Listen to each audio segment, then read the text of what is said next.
Episode 2, Saigon Special Forces, The Fear of the U.S. Army, Historical Discussion, YouTube, transcript. Hello everyone, welcome to the Historical Discussion Program, a program to see the streets of Vietnam and listen to Vietnamese history on the Pham Taxi channel. This house is located in an alley in District 3 connecting Nguyen Din Trio Street and Vo Van Tan Street. A house that if you pass by, no one will see anything special about it. However, learning about it, you can see that it is actually that seemingly invisible thing that made America and the world know that they could not defeat the fighting spirit of the Vietnamese people. Because this is the warehouse containing 2 tons of weapons located in the heart of the city and is also the place where our Special Forces soldiers departed to attack all the headquarters of the U.S. and the puppet government. Everything happened so unexpectedly that the leading military experts of that time could not explain it. After the Mao Than battle in 1968, your Reuters newspaper had to exclaim that the U.S. had up to 500,000 troops in South Vietnam for 13 years. Every day they burned $60 million here, but still could not protect a single inch of land here. 120. And there was something that surprised the world even more.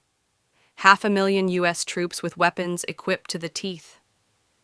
But then they could not protect their embassy in Saigon, a place known as the White House in the East. They could not believe that with only 88 Saigon commandos. Yet all the most important addresses, especially the embassy, were captured in 6 hours without the U.S. Army doing anything. The Washington Post on May 31, 1968, wrote about the Tet Offensive that the massive and daring attacks of the communists were astonishing. The U.S. military police had to land by plane on the roof of the embassy in Saigon to take back the house that was considered an anti-guerrilla, but had been occupied by the communists for 6 hours. That scene alone was enough to overthrow the Johnson government. His optimistic comments were no longer valid. These are proofs to see how good our Saigon commandos were at that time. The question here is how to transport weapons into the inner city of Saigon. This house alone contained 2 tons of weapons, so could the security of Saigon at that time be that lax? The answer is, of course, not. Security in Saigon at that time was extremely tight. All incoming and outgoing goods were checked very strictly. However, at that time, I had secretly transported guns and ammunition into the inner city since 1966. That means everything had been prepared for 2 years, not just suddenly having weapons to fight. At that time, my method of transporting weapons was extremely diverse. Sometimes I disguised them under a vegetable truck, sometimes under a rice truck, sometimes under a coal truck. Whenever I had goods coming in, I would disguise them and then bring them into the inner city. Of course, I couldn't do that every day because the government of the Republic of Vietnam was not stupid.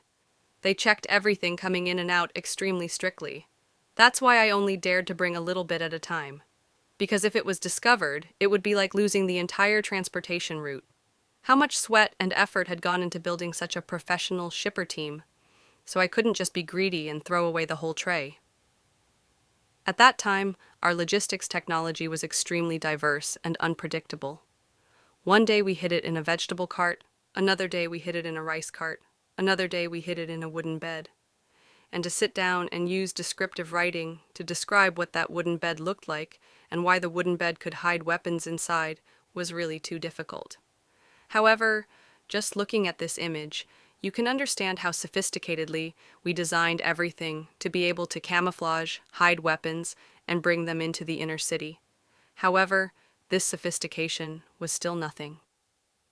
At that time, Nguyen Van Thieu and Nguyen Thao Ki also issued a directive that the police had the right to shoot on the spot if they encountered any vehicle carrying weapons. Although they knew it was dangerous, there were still commandos determined to complete their mission by bringing along their twin children who were less than a year old as camouflage. When the police called back to ask, I just begged, "Please don't check my warehouse so I can work and raise my children. My children are so poor now. Why do you keep making things difficult for them?" And fortunately, everything went smoothly. The question here is that the weapons were transferred in. So where were they hidden? When was this bunker built? Why was it built in the middle of the enemy, without being detected? first of all, about the reason for choosing. Thank you everyone for watching the video. Remember to like and share and subscribe to the channel to support me.